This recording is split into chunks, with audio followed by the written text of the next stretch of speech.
Mr. Chairman, Mr. Vice President, my fellow Democrats, and my fellow Americans, thank you for your nomination. I don't know if I can find a fancy way to say this, but I accept.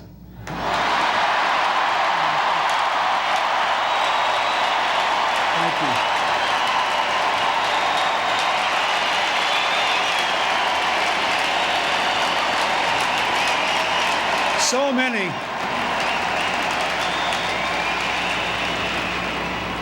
So many have contributed to the record we have made for the American people, but one above all, my partner, my friend, and the best vice president in our history, Al Gore.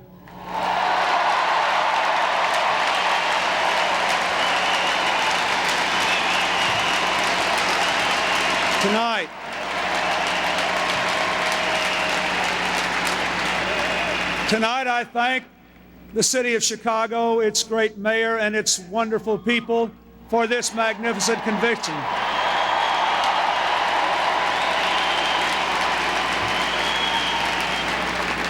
I love Chicago for many reasons.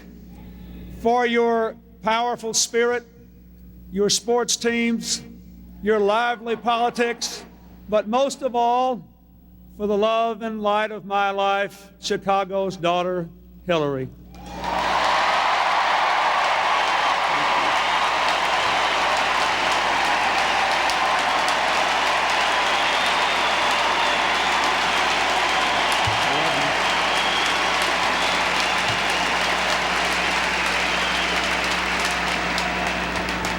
Four years ago, you and I set forth on a journey to bring our vision to our country, to keep the American dream alive for all who are willing to work for it, to make our American community stronger, to keep America the world's strongest force for peace and freedom and prosperity.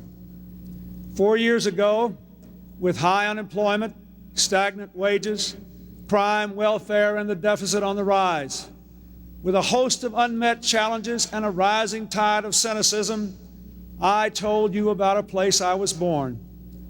And I told you that I still believed in a place called hope. Well, for 4 years now, to realize our vision, we have pursued a simple but profound strategy. Opportunity for all. Responsibility from all, a strong, united American community. 4 days ago, as you were making your way here, I began a train ride to make my way to Chicago through America's heartland. I wanted to see the faces. I wanted to hear the voices of the people for whom I have worked and fought these last 4 years. And did I ever see them? I met an ingenious businesswoman who was once on welfare in West Virginia, a brave police officer shot and paralyzed, now a civic leader in Kentucky, an auto worker in Ohio, once unemployed, now proud to be working in the oldest auto plant in America to help make America #1 in auto production again for the first time in 20 years.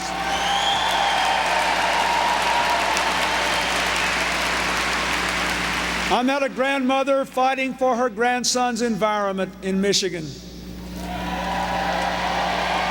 And I stood with 2 wonderful little children, proudly reading from their favorite book, The Little Engine That Could. At every stop, large and exuberant crowds greeted me, and maybe more important, when we just rolled through little towns, there were always school children there waving their American flags, all of them believing in America and its future. I would not have missed that trip for all the world, for that trip showed me that hope is back in America. We are on the right track to the 21st century.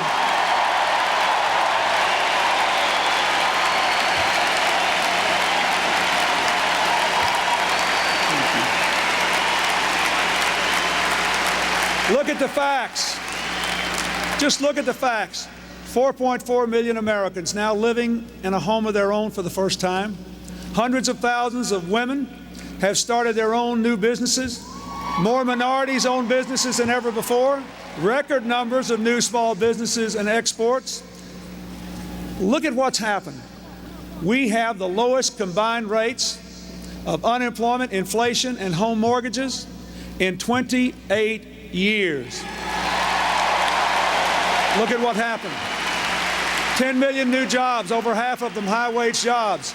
10 million workers getting the raise they deserve with the minimum wage law. 25 million people now having protection in their health insurance because the Kennedy-Kassebaum bill says you can't lose your insurance anymore when you change jobs, even if somebody in your family's been sick. 40 million Americans with more pension security. A tax cut for 15 million of our hardest pressed Americans and all small businesses. 12 million Americans, 12 million of them taking advantage of the family and medical leave law so they can be good parents and good workers. 10 million students have saved money on their college loans. We are making our democracy work.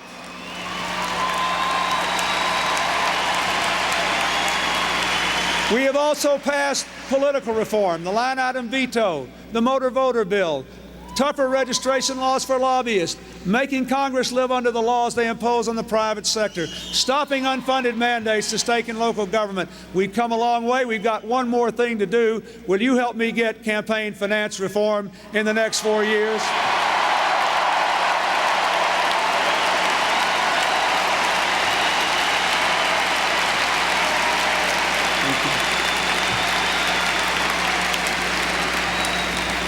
We have increased our investments in research and technology. We have increased investments in breast cancer research dramatically. We are developing a supercomputer that will do more calculating in a second than a person with a handheld calculator can do in 30,000 years. More rapid development of drugs to deal with HIV and AIDS and moving them to the market quicker have almost doubled life expectancy in only 4 years, and we are looking at no limit in sight to that. We'll keep going until normal life is returned to people who deal with this.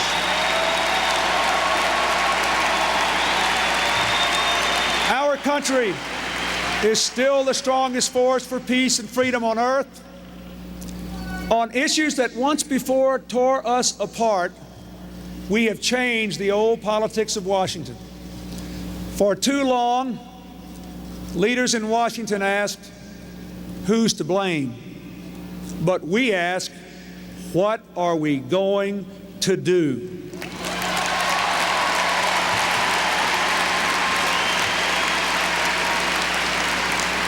On crime, we're putting 100,000 police on the streets.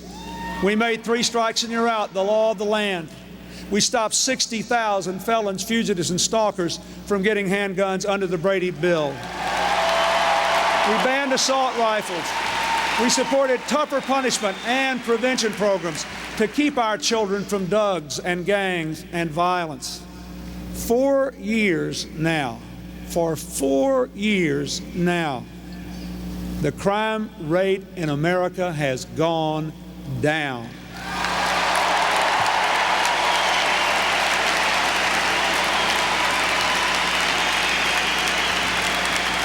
On welfare, we worked with states to launch a quiet revolution. Today there are 1.8 million fewer people on welfare than there were the day I took the oath of office. We are moving people from welfare to work.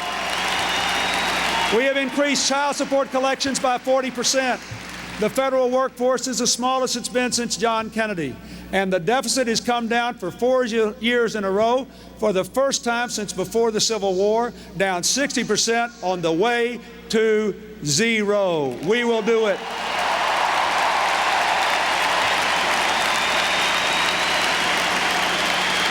We are on the right track to the 21st century.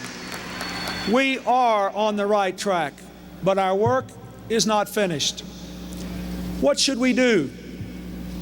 First, let us consider how to proceed. Again, I say the question is no longer who's to blame, but what to do. I believe that Bob Dole and Jack Kemp and Ross Perot love our country, and they have worked hard to serve it. It is legitimate, even necessary, to compare our record with theirs, our proposals for the future with theirs, and I expect them to make a vigorous effort to do the same. But I will not attack them personally or permit others to do it in this party if I can prevent it.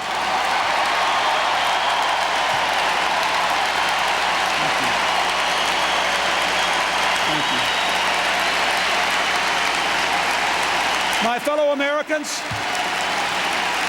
this must be a campaign of ideas, not a campaign of insults. The American people deserve it.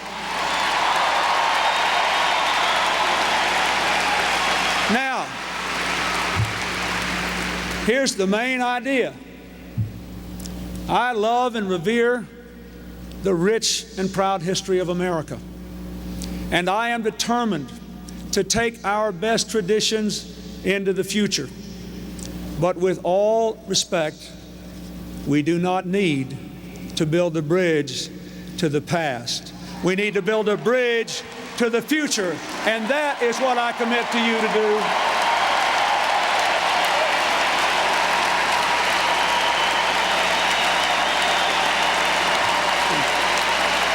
So tonight, let us resolve to build that bridge to the 21st century, to meet our challenges and protect our values. Let us build a bridge to help our parents raise their children, to help young people and adults to get the education and training they need, to make our streets safer, to help Americans succeed at home and at work, to break the cycle of poverty and dependence, to protect our environment for generations to come, and to maintain our world leadership for peace and freedom. Let us resolve to build that bridge. Tonight, my fellow Americans, I ask all of our fellow citizens to join me and to join you in building that bridge to the 21st century. 4 years now from now, just 4 years from now, think of it. We begin a new century full of enormous possibilities. We have to give the American people the tools they need to make the most of their God-given potential. We must make the basic bargain of opportunity and responsibility available to all Americans, not just a few. That is the promise of the Democratic Party. That is the promise of America.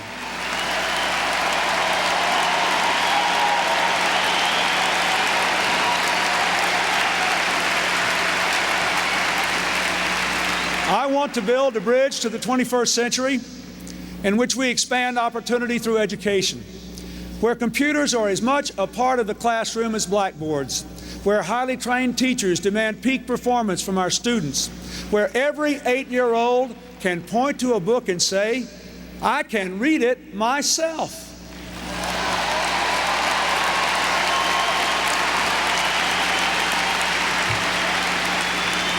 By the year 2000, the single most critical thing we can do is to give every single American who wants it the chance to go to college.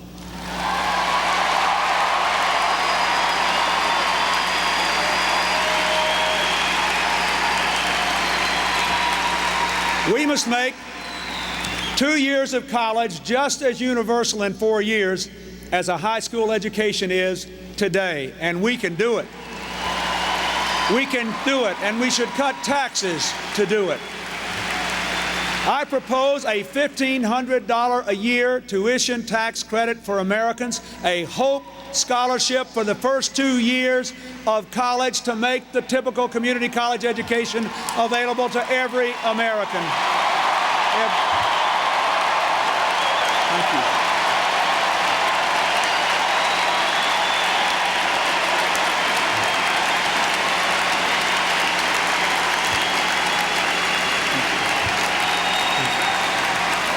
I believe every working family ought also to be able to deduct up to $10,000 in college tuition costs per year for education after that. I believe the families of this country ought to be able to save money for college in a tax-free IRA. Save it year in and year out, withdraw it for college education without penalty.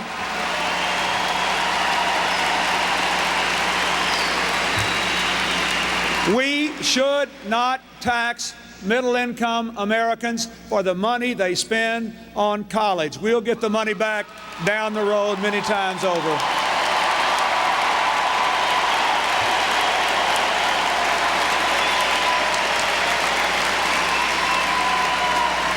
I want to say here, before I go further, that these tax cuts and every other one I mentioned tonight are all fully paid for in my balanced budget plan, line by line, dime by dime, and they focus on education.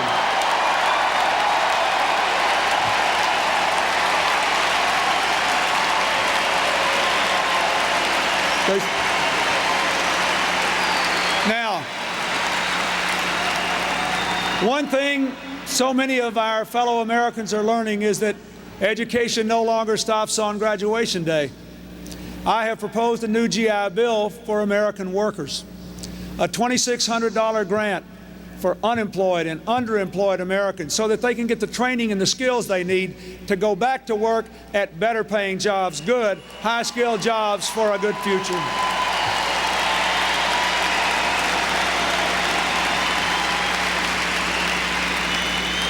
But we must demand excellence at every level of education.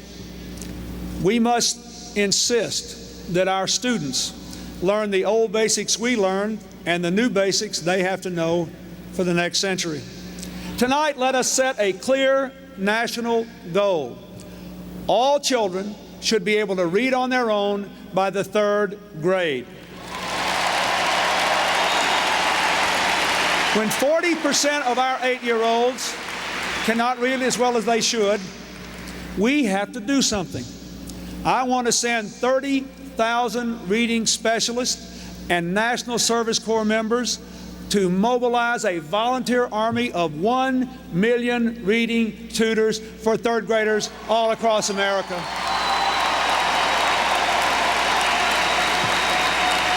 They will teach our young children to read. Let me say to our parents, you have to lead the way. Every tired night you spend reading a book to your child will be worth it many times over. I know that Hillary and I still talk about the books we read to Chelsea when we were so tired we could hardly stay awake. We still remember them, and more important, so does she. But we're going to help the parents of this country make every child able to read for himself or herself by the age of 8, by the 3rd grade. Do you believe we can do that? Will you help us do that?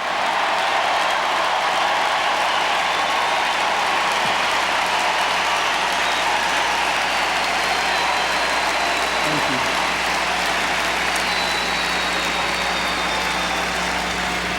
you. We must give parents, all parents, the right to choose which public school their children will attend, and to let teachers form new charter schools with a charter they can keep only if they do a good job. We must keep our schools open late so that young people have some place to go and something to say yes to and stay off the street. We must require that our students pass tough tests to keep moving up in school. A diploma has to mean something when they get out. We should reward teachers that are doing a good job, remove those who don't measure up, But in every case, never forget that none of us would be here tonight if it weren't for our teachers. I know I wouldn't. We ought to lift them up, not tear them down.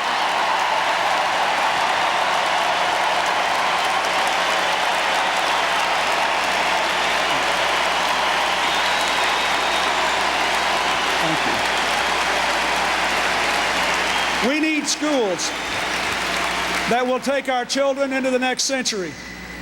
We need schools that are rebuilt and modernized with an unprecedented commitment from the national government to increase school construction. And with every single library and classroom in America connected to the information superhighway by the year 2000. Now, folks, if we do these things, every 8-year-old will be able to read. Every 12-year-old will be able to log in on the internet. Every 18-year-old will be able to go to college. And all Americans will have the knowledge they need to cross that bridge to the 21st century.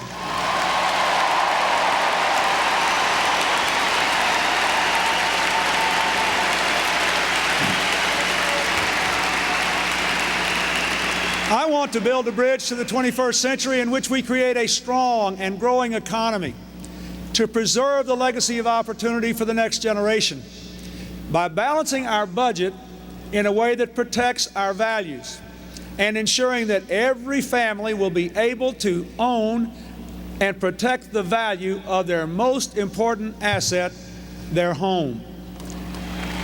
Tonight, let us proclaim to the American people we will balance the budget. And let us also proclaim we will do it in a way that preserves Medicare, Medicaid, education, the environment, the integrity of our pensions, the strength of our people.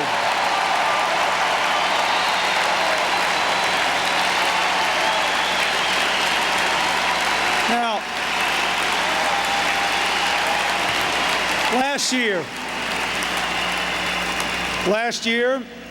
when the Republican Congress sent me a budget that violated those values and principles, I vetoed it, and I would do it again tomorrow.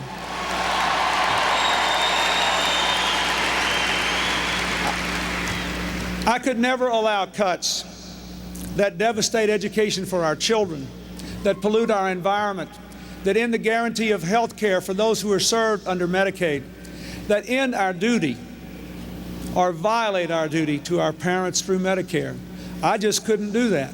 As long as I'm president, I'll never let it happen. And it doesn't matter. It doesn't matter if they try again, as they did before, to use the blackmail threat of a shutdown of the federal government to force these things on the American people. We didn't let it happen before. We won't let it happen again.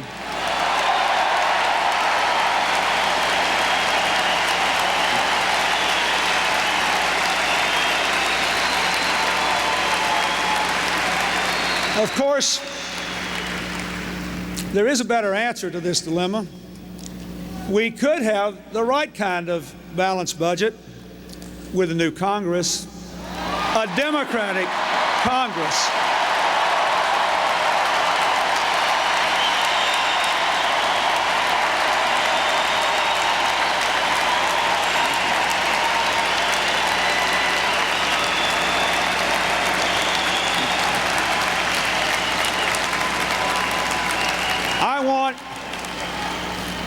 To balance the budget with real cuts in government and waste. I want a plan that invests in education, as mine does, in technology, and yes, in research, as Christopher Reeve so powerfully reminded us we must do. And my plan gives Americans tax cuts that will help our economy to grow. I want to expand IRAs so that young people can save tax-free to buy a first home. Tonight, I propose a new tax cut for home ownership that says to every middle-income working family in this country, if you sell your home, you will not have to pay a capital gains tax on it, ever, not ever. I want every American to be able to hear those beautiful words, welcome home.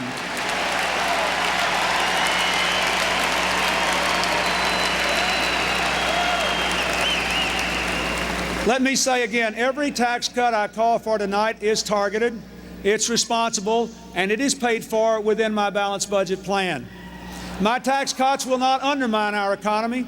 They will speed economic growth.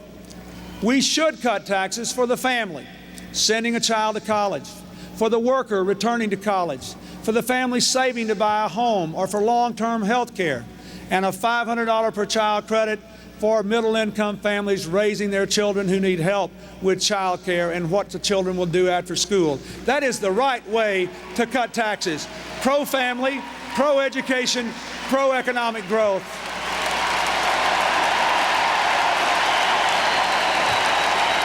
Now, thank you.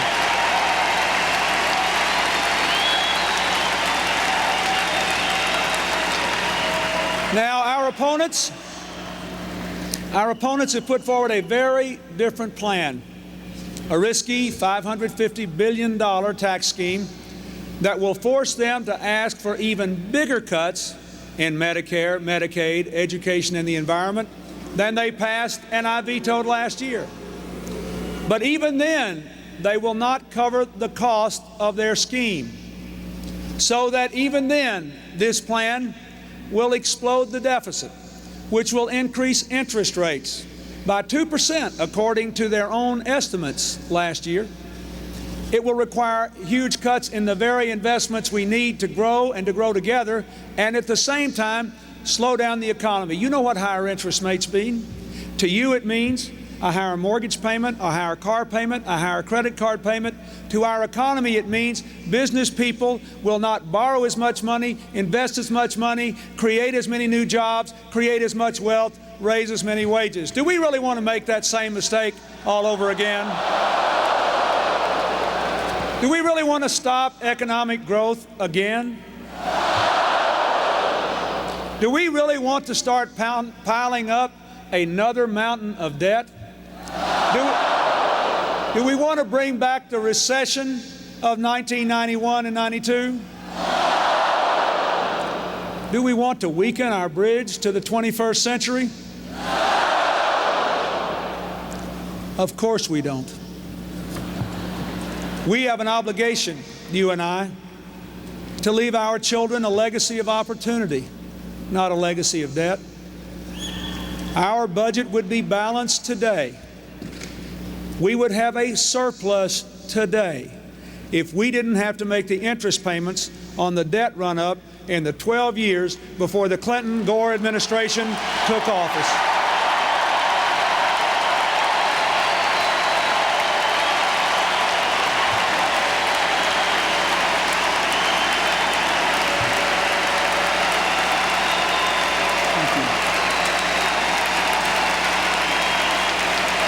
So, let me say,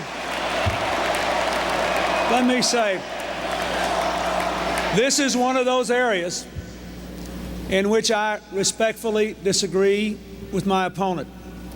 I don't believe we should bet the farm, and I certainly don't believe we should bet the country. We should stay on the right track to the 21st century.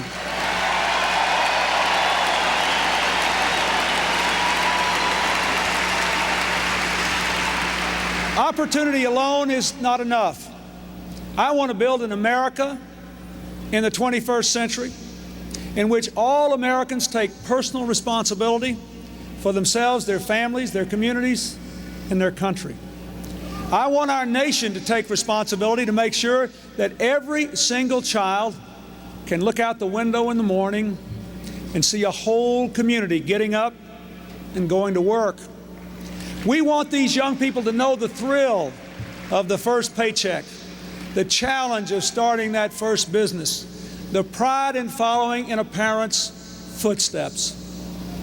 The welfare reform law I signed last week gives America a chance, but not a guarantee, to have that kind of new beginning, to have a new social bargain with the poor, guaranteeing health care, child care, and nutrition for the children, but requiring able-bodied parents to work for the income.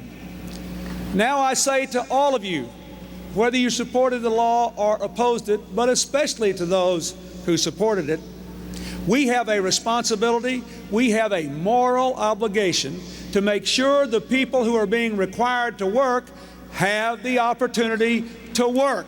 We must make sure the jobs are there.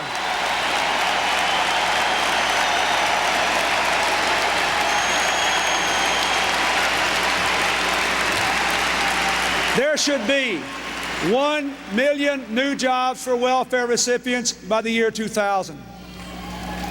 States under this law can now take the money that was spent on the welfare check and use it to help businesses provide paychecks.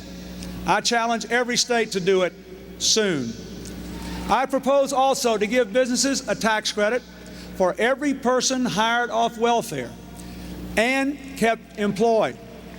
I propose to offer private job placement firms a bonus for every welfare recipient they place in a job who stays in it. And more important, I want to help communities put welfare recipients to work right now without delay, repairing schools, making their neighborhoods clean and safe, making them shine again. There's lots of work to be done out there. Our cities can find ways to put people to work and bring dignity and strength back to these families.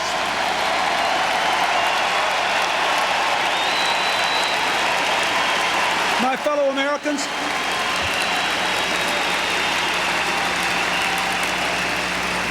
I have spent an enormous amount of time with our dear friend, the late Ron Brown, and with Secretary Cantor and others, opening markets for America around the world.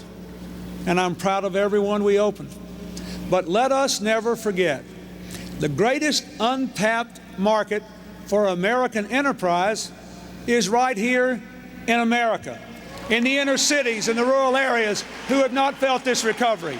With investment and business and jobs, they can become our partners in the future. And it's a great opportunity we ought not to pass up. I propose more empowerment zones like the one we have right here in Chicago to draw business into poor neighborhoods. I propose more community development banks like the South Shore Bank right here in Chicago to help people in those neighborhoods start their own small businesses. More jobs, more incomes, new markets for America right here at home, making welfare reform a reality. Now, folks,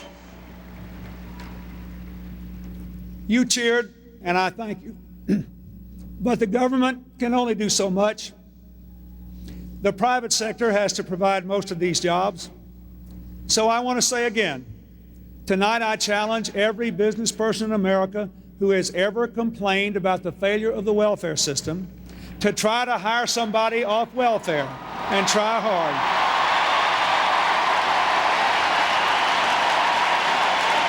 Thank you.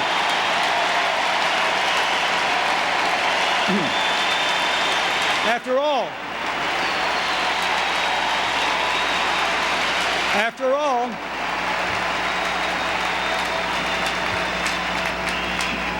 the welfare system you used to complain about is not here anymore. There is no more who's to blame on welfare. Now the only question is what to do.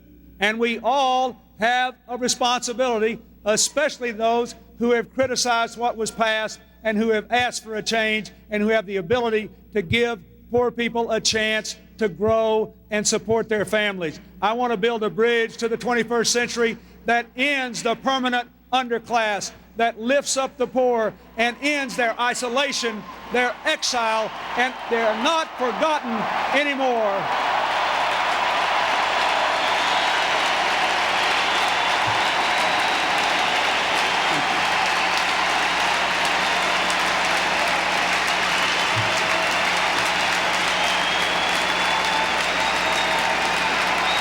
Thank you.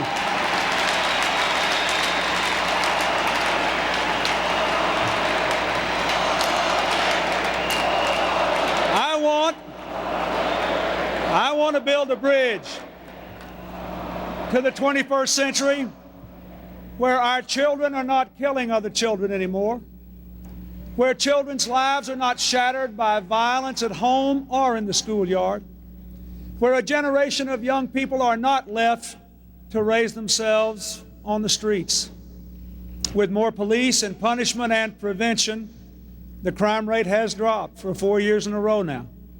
But we cannot rest because we know it's still too high. We cannot rest until crime is a shocking exception to our daily lives, not news as usual. Will you stay with me until we reach that good day?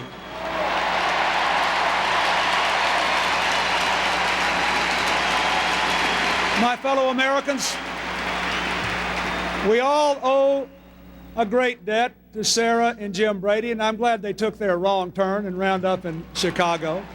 I was glad to see them. It is to them we owe the good news that 60,000 felons, fugitives, and stalkers couldn't get handguns because of the Brady bill, but not a single hunter in Arkansas or New Hampshire or Illinois or any place else missed a hunting season. But now I say we should extend the Brady bill because anyone who has committed an act of domestic violence against a spouse or a child should not buy a gun.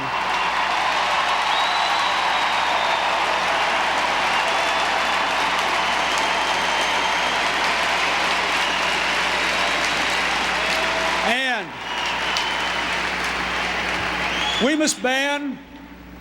we must ban those cop killer bullets. They are designed for one reason only: to kill police officers. We ask the police to keep us safe. We owe it to them to help keep them safe while they do their job for us.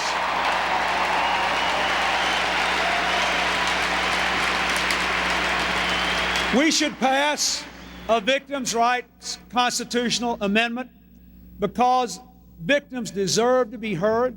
They need to know when an assailant is released. They need to know these things, and the only way to guarantee them is through a constitutional amendment. We have made a great deal of progress. Even the crime rate among young people is finally coming down. So it is very, very painful to me that drug use among young people is up. Drugs nearly killed my brother when he was a young man, and I hate them. He fought back. He's here tonight with his wife. His little boy's here, and I'm really proud of him.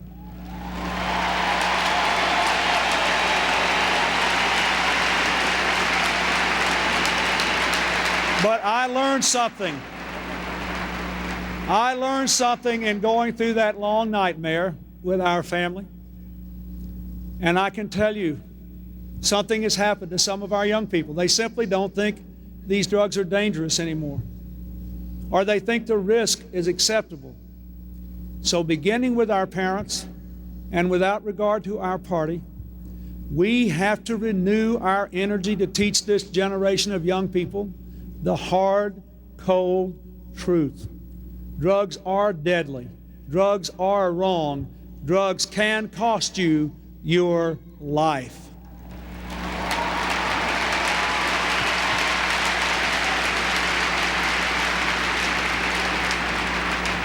General Barry McCaffrey, the four-star general who led our fight against drugs in Latin America, now leads our crusade against drugs at home, stopping more drugs at our borders, cracking down on those who sell them, and most important of all, pursuing a national anti-drug strategy whose primary aim is to turn our children away from drugs.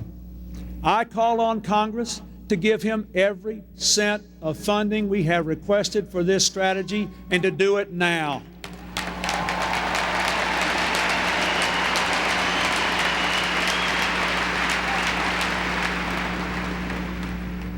There is more we will do. We should say to parolees, we will test you for drugs. If you go back on them, we will send you back to jail. We will say to gangs, We will break you with the same anti-racketeering law we use to put mob bosses in jail. You're not going to kill our kids anymore or turn them into murderers before they're teenagers.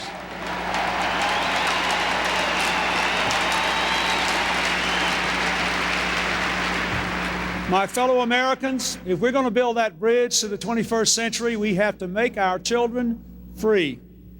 Free of the vice grip of guns and gangs and drugs. Free to build lives of hope. I want to build the bridge to the 21st century with a strong American community, beginning with strong families. An America where all children are cherished and protected from destructive forces, where parents can succeed at home and at work. Everywhere I've gone in America, people come up and talk to me about their struggle with the demands of work and their desire to do a better job with their children.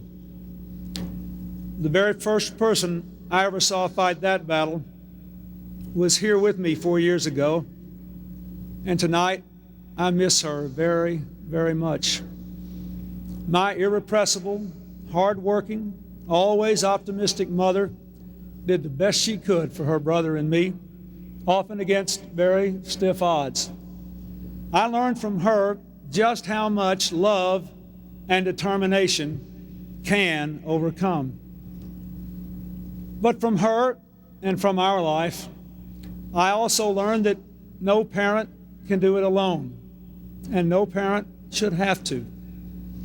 She had the kind of help every parent deserves from our neighbors, our friends, our teachers, our pastors, our doctors, and so many more. You know, when I started out in public life with a lot of my friends from the Arkansas delegation down here, there used to be a saying we'd hear from time to time that every man who runs for public office will claim that he was born in a log cabin he built with his own hands. Well, my mother knew better, and she made sure I did too. Long before she even met Hillary, my mother knew it takes a village, and she was grateful for the support she got.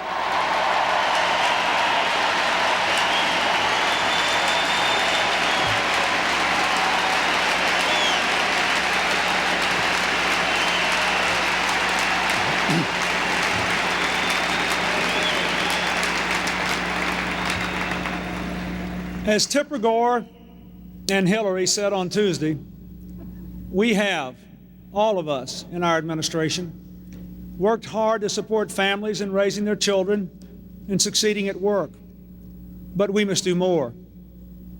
We should extend the family and medical leave law to give parents some time off to take their children to regular doctor's appointments or attend those parent-teacher conferences at school.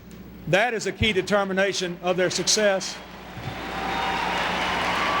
We should pass a flex time law that allows employees to take their overtime pay in money or in time off, depending on what's better for their family.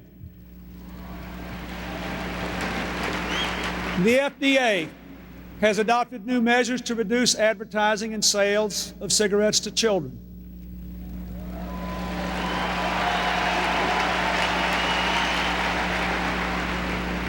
The Vice President spoke so movingly of it last night. But let me remind you, my fellow Americans, that is very much an issue in this election because that battle is far from over. And the two candidates have different views. I pledge to America's parents that I will see this effort all the way through.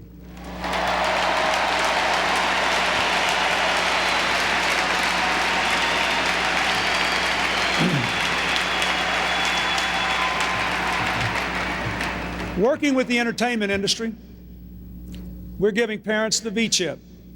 TV shows are being rated for content, so parents will be able to make a judgment about whether their small children should see them. And 3 hours of quality children's programming every week on every network are on the way.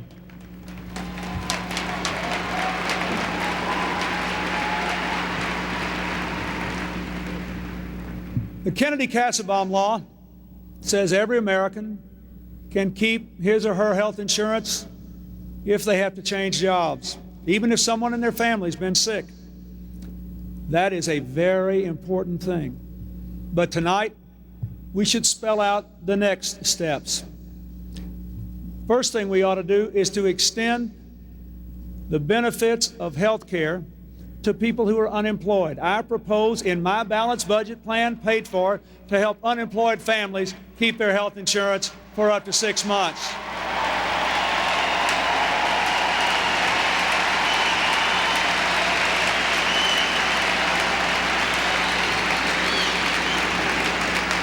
A parent may be without a job, but no child should be without a doctor. And let me say again, as the First Lady did on Tuesday, we should protect mothers and newborn babies from being forced out of the hospital in less than 48 hours.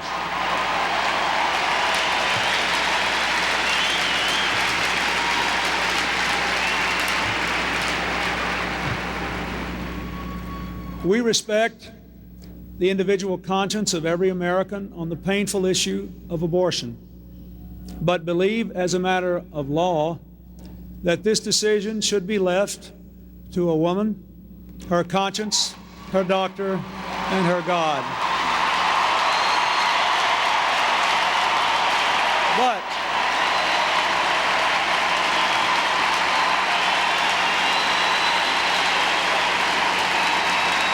But abortion should not only be safe and legal, it should be rare. That's why I helped to establish and support a national effort to reduce out-of-wedlock teen pregnancy. And that is why we must promote adoption. Last week, the minimum wage bill I signed contained a $5,000 credit to families who adopt children, even more if the children have disabilities.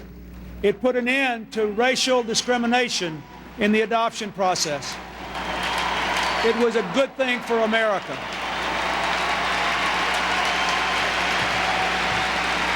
My fellow Americans, already there are tens of thousands of children out there who need a good home with loving parents. I hope more of them will find it now.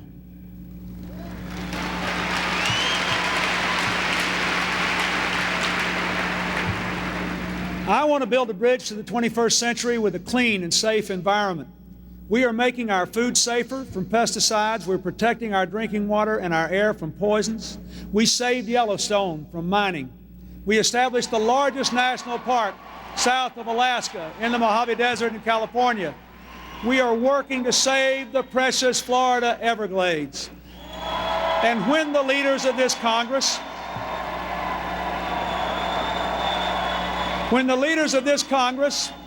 invited the polluters into the back room to roll back 25 years of environmental protections that both parties had always supported, I said no.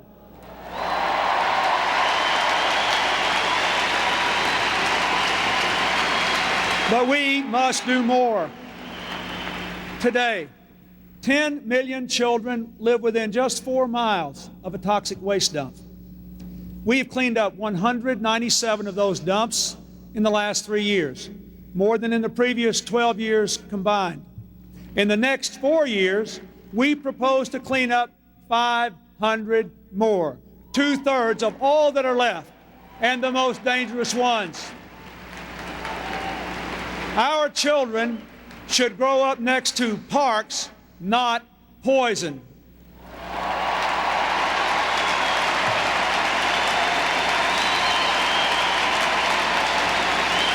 We should make it a crime even to attempt to pollute. We should freeze the serious polluters' property until they clean up the problems they create. We should make it easier for families to find out about toxic chemicals in their neighborhoods so they can do more to protect their own children. These are the things that we must do to build that bridge to the 21st century. My fellow Americans, I want to build a bridge to the 21st century that makes sure we are still the nation with the world's strongest defense, that our foreign policy still advances the values of our American community and the community of nations. Our bridge to the future must include bridges to other nations.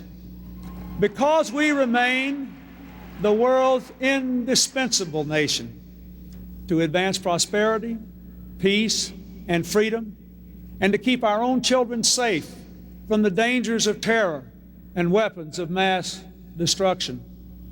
We have helped to bring democracy to Haiti and peace to Bosnia.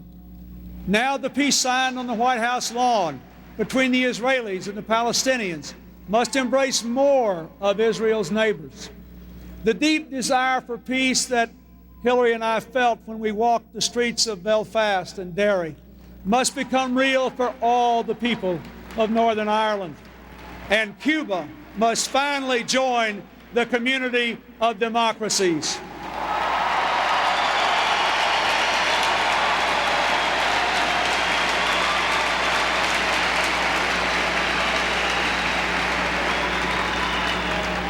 Nothing in our lifetimes has been more heartening than when people of the former Soviet Union and Central Europe broke the grip of communism. We have aided their progress, and I am proud of it. And I will continue our strong partnership with a democratic Russia. And we will bring some of Central Europe's new democracies into NATO so that they will never question their own freedom in the future.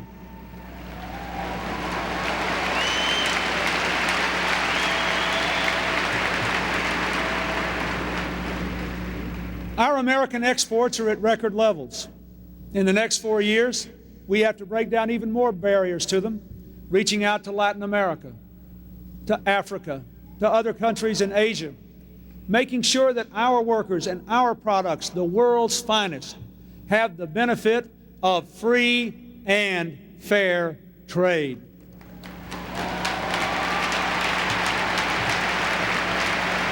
In the last 4 years, we have frozen North Korea's nuclear weapons program, and I'm proud to say that tonight there is not a single Russian nuclear missile pointed at an American child.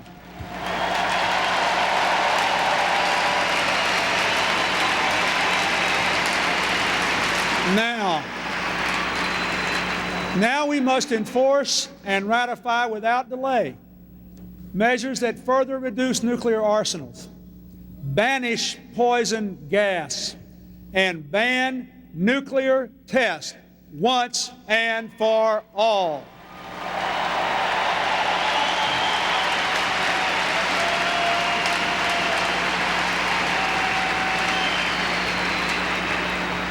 We have made investments, new investments, in our most important defense asset, our magnificent men and women in uniform. By the year 2000, we also will have increased funding to modernize our weapon systems by 40%. These commitments will make sure that our military remains the best trained, best equipped fighting force in the entire world. We are developing a sensible national missile defense, but we must not now, not by the year 2000, squander $60 billion on an unproved, ineffective Star Wars program that could be obsolete tomorrow.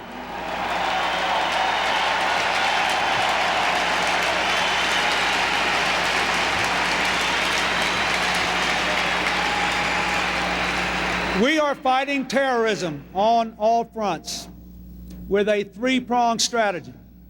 First, we are working to rally a world coalition with zero tolerance for terrorism. Just this month, I signed a law imposing harsh sanctions on foreign companies that invest in key sectors of the Iranian and Libyan economies.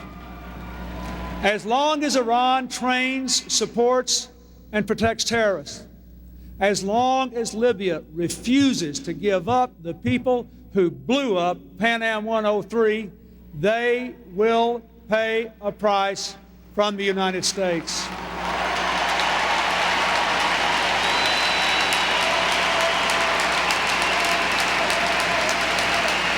Second,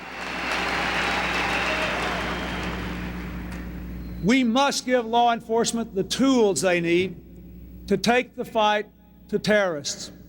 We need new laws to crack down on money laundering and to prosecute and punish those who commit violent acts against American citizens abroad, to add chemical markers or taggants to gunpowder used in bombs so we can track the bomb makers, to extend the same power police now have against organized crime to save lives by tapping all the phones that terrorists use. Terrorists are as big a threat to our future, perhaps bigger than organized crime. Why should we have two different standards for a common threat to the safety of America and our children?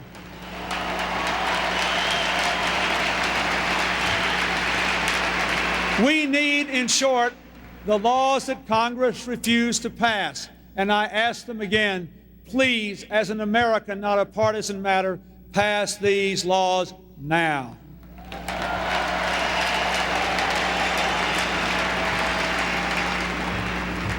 Third, we will improve airport and air travel security. I have asked the Vice President to establish a commission and report back to me on ways to do this, but now we will install the most sophisticated bomb detection equipment in all our major airports. We will search every airplane flying to or from America from another nation, every flight, every cargo hold, every cabin, every time.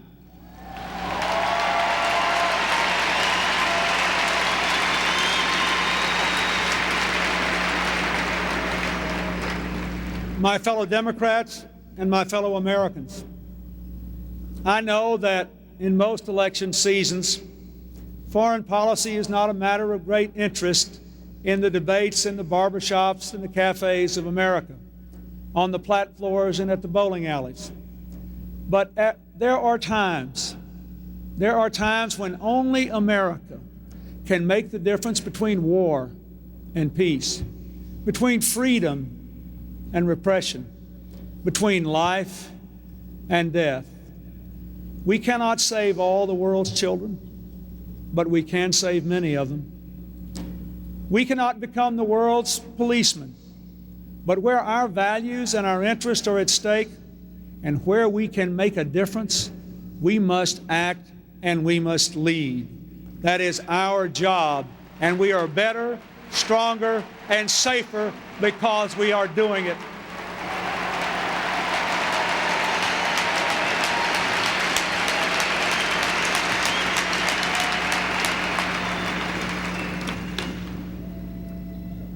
My fellow Americans, let me say one last time, we can only build our bridge to the 21st century if we build it together. And if we're willing to walk arm in arm across that bridge together. I have spent so much of your time that you gave me these last 4 years to be your president, worrying about the problems of Bosnia, the Middle East, Northern Ireland, Rwanda, Burundi. What do these places have in common? People are killing each other and butchering children because they are different from one another. They share the same piece of land, but they are different from one another.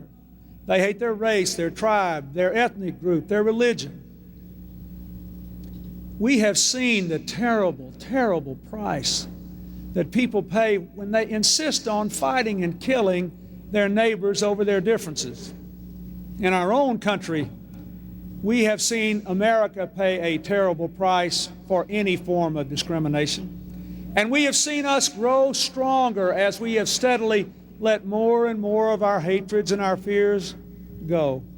As we have given more and more of our people the chance to live their dreams.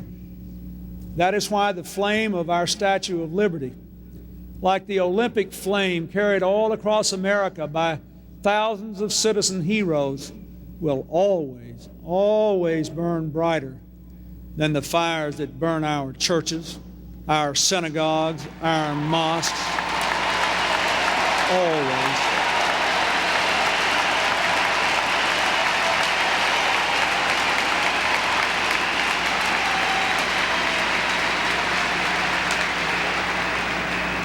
Look around this hall tonight, and to our fellow Americans watching on television, you look around this hall tonight.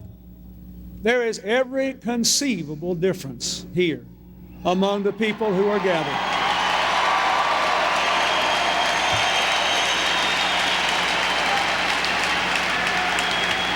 If we want to build that bridge to the 21st century, we have to be willing to say loud and clear, if you believe in the values of the Constitution, the Bill of Rights, the Declaration of Independence, if you're willing to work hard and play by the rules, you are part of our family, and we're proud to be with you.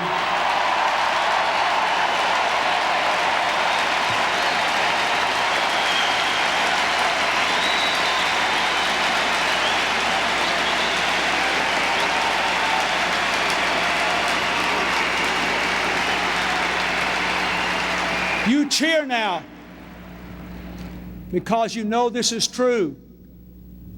You know this is true. When you walk out of this hall, think about it. Live by it. We still have too many Americans who give in to their fears of those who are different from them. Not so long ago, swastikas were painted on the doors of some African American members of our special forces at Fort Bragg. Folks, for those of you who don't know what they do, the special forces are just what the name says. They are special forces. If I walk off this stage tonight and call them on the telephone and tell them to go halfway around the world and risk their lives for you and be there by tomorrow at noon, they will do it. They do not deserve to have swastikas on their doors.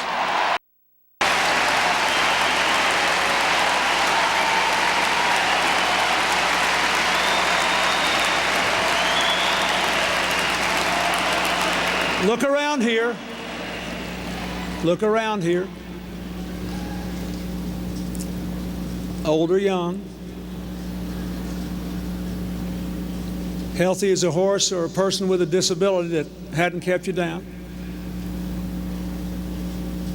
man or woman, Native American, native born, immigrant, straight or gay, whatever. The test ought to be, I believe in the Constitution, the Bill of Rights, and the Declaration of Independence. I believe in religious liberty. I believe in freedom of speech. I believe in working hard and playing by the rules. I'm showing up for work tomorrow. I'm building that bridge to the 21st century. That ought to be the test.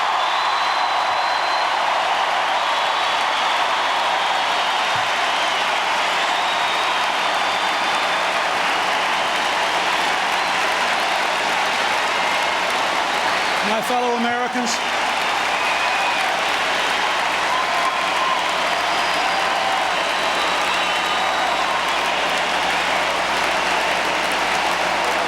my fellow Americans,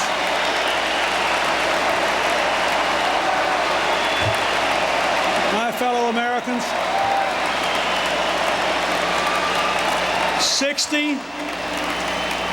68 nights from tonight, the American people will face, once again, a critical moment of decision. We're going to choose the last president of the 20th century and the first president of the 21st century.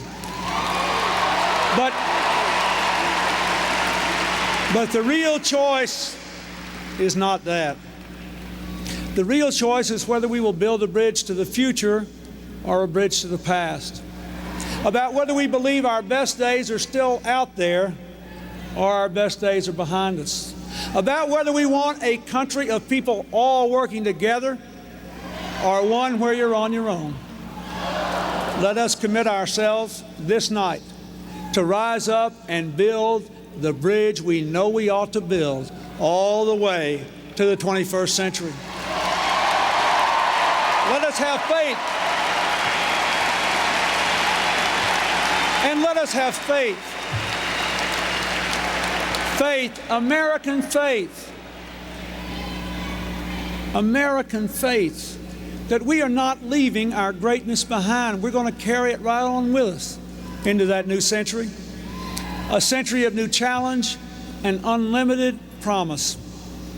Let us, in short, do the work that is before us, so that when our time here is over, we will all watch the sun go down, as we all must, and say truly, we have prepared our children for the dawn. My fellow Americans, after these 4 good, hard years, I still believe in a place called hope, a place called America. Thank you. God bless you.